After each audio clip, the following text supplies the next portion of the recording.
প্ৰিয় দৰ্শক, প্ৰজ্ঞান ইউনিভাৰ্ছ চেনেলত আপোনালোকক সকলোকে স্বাগতম জনাইছোঁ।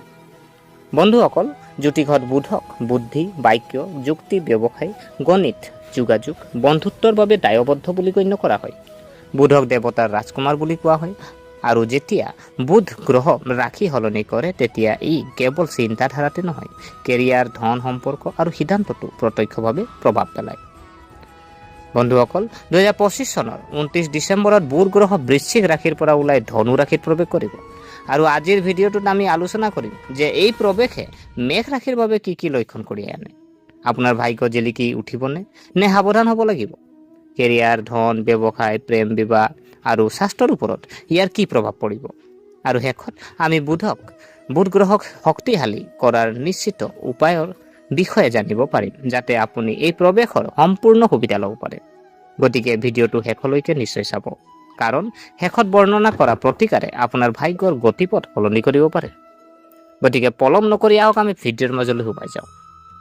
প্ৰিয় দৰ্শক, বুধৰ জ্যোতিষীয় তাৎপৰ্য আমি প্ৰথমতে জানো আহক যে বুধৰ জ্যোতিষীয় তাৎপৰ্যনো কি।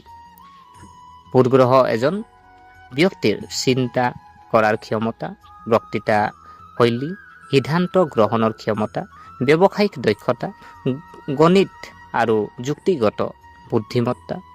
ৰাশিফলত শক্তিশালী বুধ থকা জাতক জাতিকাসকল হ'ল চোকা মনৰ, চতুৰ বক্তা, সফল ব্যৱসায়ী আৰু ভাল বন্ধু বুলি প্ৰমাণ কৰা হয়। এতিয়া যেতিয়া বুধ ধনু ৰাশিত প্ৰৱেশ কৰে, ই বৃহস্পতি ৰাশিৰ অধীনত আহিব। ধনু ৰাশিৰ জ্ঞান, ধৰ্ম, ভ্ৰমণ, উচ্চ শিক্ষা, দৰ্শনৰ চিন বুলি গণ্য কৰা হয়।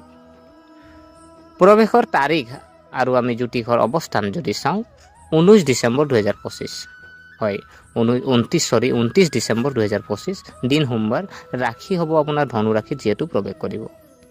আৰু মেঘ ৰাশিৰ পৰা ঘৰ আপোনাৰ যিহেতু নৱম ঘৰ, ভাগ্যৰ ঘৰ, আৰু মেঘ ৰাশিৰ বাবে এই প্ৰৱেশত নৱম স্থানত ঘটি আছে, যাক সৌভাগ্য, ধৰ্ম, গুৰু, ভ্ৰমণ, পিতৃৰ ঘৰ বুলি গণ্য কৰা হয়। মেঘ ৰাশিৰ ওপৰত বুধৰ পৰিবহনৰ সামগ্ৰিক প্ৰভাৱ আমি যদি চাওঁ, যে মেঘ ৰাশিৰ ওপৰত বুধৰ সামগ্ৰিক প্ৰভাৱনো কি পৰিব? বন্ধুসকল, এই প্ৰৱেশত মিশ্ৰিত যদিও মেঘ ৰাশিৰ বাবে তাৎপৰ্যপূৰ্ণ বুলি প্ৰমাণিত হ'ব পাৰে। এই সময়ছোৱাত কিছু ভাগ্য লাভ কৰিব, বাকী থকা কাম আগবাঢ়িব পাৰে, বন্ধু বান্ধৱী আৰু সহকৰ্মীৰ পৰা সহায় লাভ কৰিব, কিন্তু মানসিক চাপ, আৰ্থিক উঠানমা আৰু কিছুমান অভাৱনীয় খৰচো হ'ব পাৰে। এতিয়া জীৱনৰ সকলো ক্ষেত্ৰৰ বিষয়ে এটা এটাকৈ বিতংভাৱে আলোচনা কৰোঁ আহক। প্ৰথমতে জানো আহক কেৰিয়াৰ আৰু চাকৰিৰ ওপৰত প্ৰভাৱ।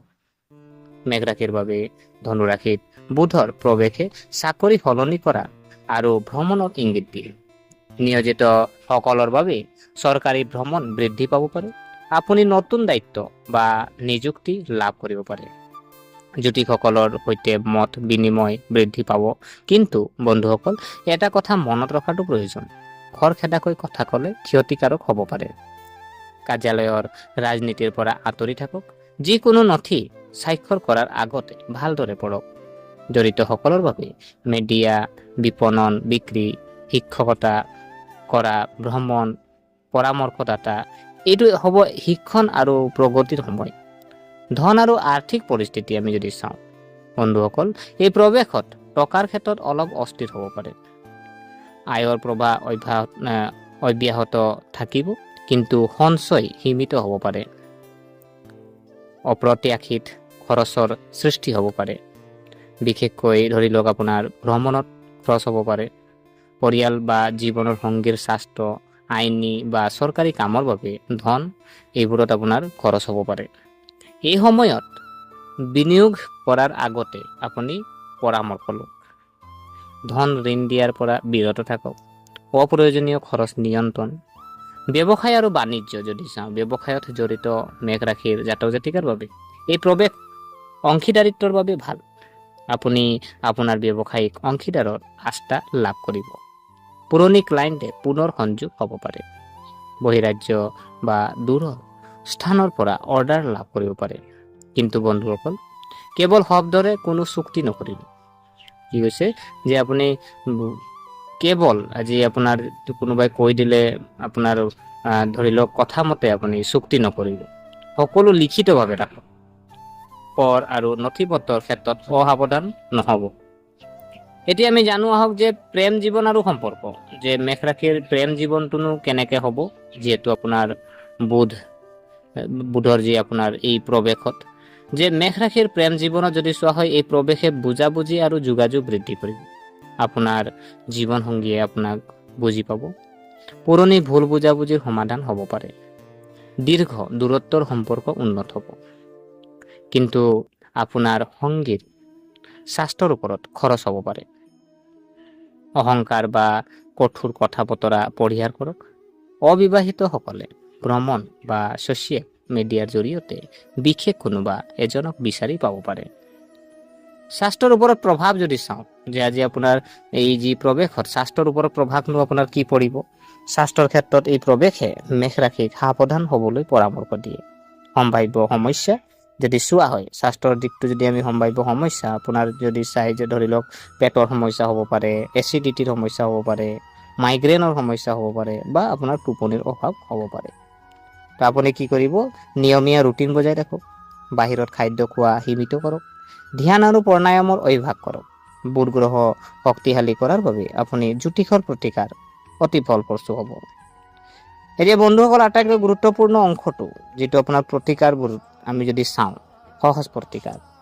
বুধবাৰে সেউজীয়া কাপোৰ পিন্ধিব, ভগৱান গণেশক আপুনি দুবৰি বন অৰ্পণ কৰক, ওম হোম বুধাই নম মন্ত্ৰ আপুনি 108 বাৰ আপুনি জপ কৰক। আৰু পাৰিলে আপুনি মগু আপুনি যিহেতু মগু আপুনি বা ধন আপুনি দান কৰক। বিশেষ প্ৰতিকাৰ, আপুনি পাৰিলে বুধবাৰে গৰু এজনীক সেউজীয়া পশুখাদ্য খুৱাব, এজন ছাত্ৰক বহি আৰু কিতাপ দান কৰক।